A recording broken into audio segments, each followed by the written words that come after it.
Wildwood Rock Extreme Enduro.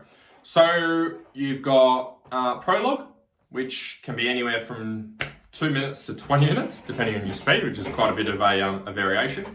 And then you've got anywhere between 3 to 4 hours of riding. I think if I remember from previous years, it's a 3 hour is the cutoff, but depending on when you go through your lap, could be up to 4 hours.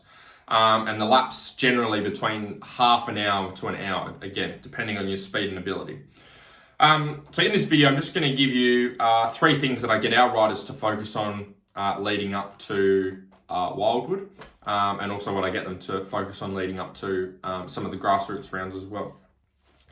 For those of you that are new to the channel, my name is Andrew Hammer. I struggled with riding and racing fitness for about 14 years of racing. So hopefully this video helps you to enjoy Wildwood a little bit more. So 3 things I get our guys to focus on in the lead up is, the first thing is strength. And there's really no way around this for you hard enduro guys. Okay, you've got a bike which weighs maybe 100 kilos, and then you've got your rider weight on top of that. So if you're weighing 80 kilos and you've got a 100 kilo bike, that's 180 kilos. You need to be able to literally manhandle 180 kilos for 3 to 4 hours of riding.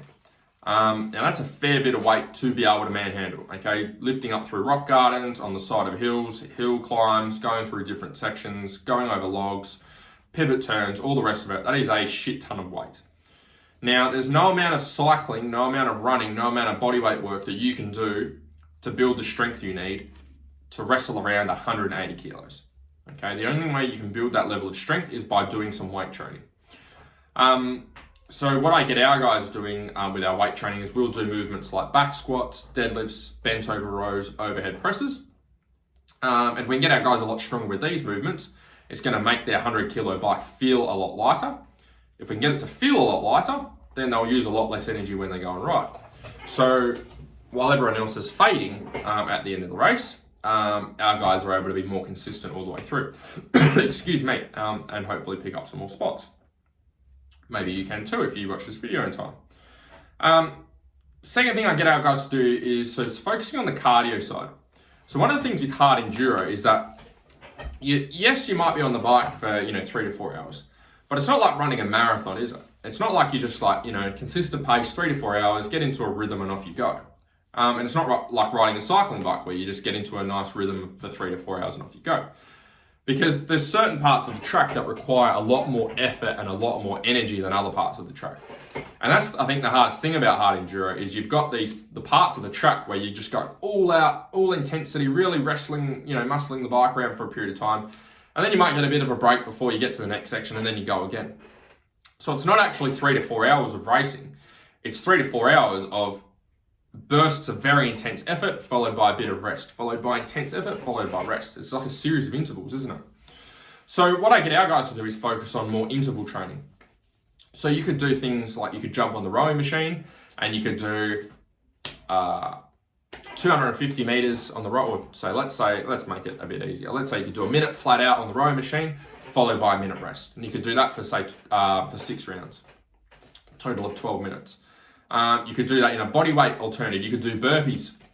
You could do 30 seconds on with flat out as hard as you can go with burpees, followed by 30 seconds rest, and do that for 12 rounds, so 12-minute workout.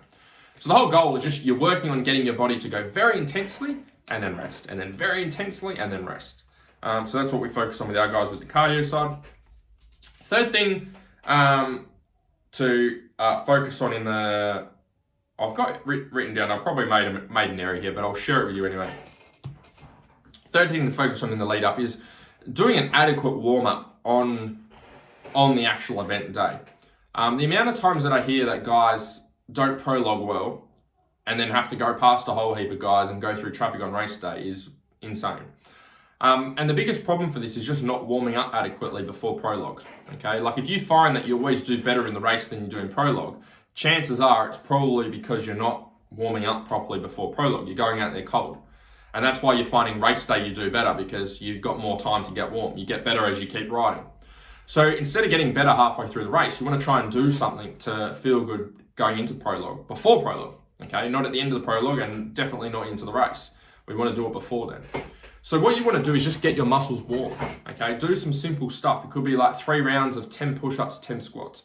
It's just something to get warm. So like if I was warming up with my jacket on, I'd want to take my jacket off at the end. And the reason you want to get yourself warm and get a bit of a sweat happening is because warm muscles are strong muscles. Okay, warm muscles are more elastic and they can contract and relax better. And so when we're trying to get strength out of our body, our muscles are contracting and relaxing to produce that strength. So if our muscles are very cold, they don't contract and relax very well. They're very stiff and very rigid. And that's why you don't feel good on the bike. That's why you feel stiff and everything starts to tense up and you start to get arm pump. It's because you're not warm. So do something to get warm. Okay, you can use that workout. If you've got an exercise bike or a push bike down at the track, go for a bit of a ride and a pedal, get a bit of a sweat happening. If you can ride your bike before you actually do the race, or there's a little riding area there, if you can do that, go and do that. But otherwise, the whole goal is just get your body warm. So when you go into Prologue, you can feel 100% from the start, not go, oh, I feel like shit. And then, becoming good on, halfway through the 3 or 4 hour race on the second day.